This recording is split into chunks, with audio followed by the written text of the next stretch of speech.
Hi everyone and welcome to the latest episode of Just Good Games. Today I will be reviewing a game that, although having been released on PC and Switch about a year ago, has only just came to Sony and Microsoft's consoles. I think it was roughly about a month ago, but within that time has built up an amazing reputation as one of the best roguelike games and just one of the best games going at the moment. I'm of course talking about Hades. Does it live up to its lofty reputation which it has built over the past year?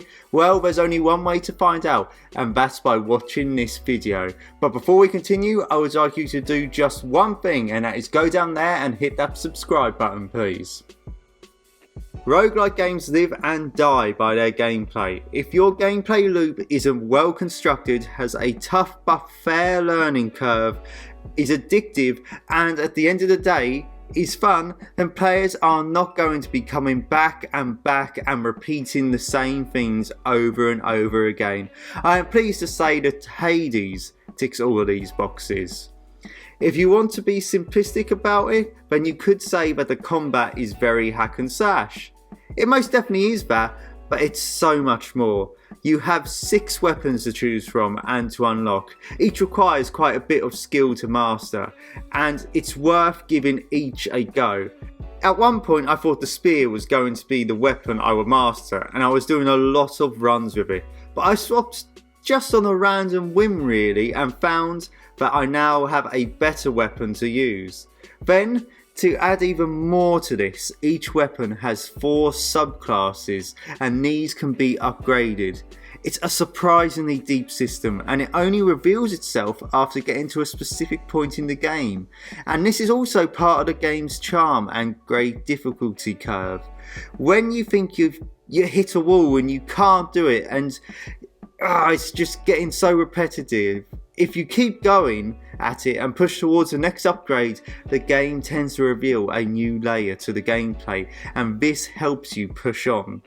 Then there are the random boons. They are abilities and upgrades essentially given to you by completing rooms. These are random and are given to you by the gods also, but you will learn which ones are useful over time and which ones combine nicely with each one and with what weapon they work best with, and it's creating a great build as you go along, which is also part of the fun of this game.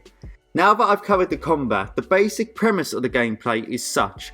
You work your way through different rooms of enemies, and once you defeat them all, you will move on to the next room. But it's not as simple as that, as there are challenges, different enemy types, bosses, and all these require different strategies and techniques to kill. Although mashing buttons does get you quite far, you'll need to do better than that to escape hell. There's also many systems in place that allow you to upgrade and get better.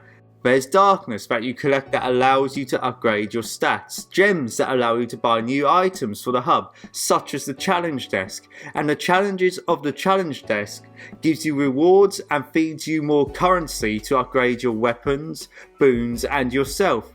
See, it all feeds into each other, and just getting one upgrade can push you to the next stage. So even if you're not doing well on a run, it's better to push through, get that currency and get these upgrades. This is why it is so addictive.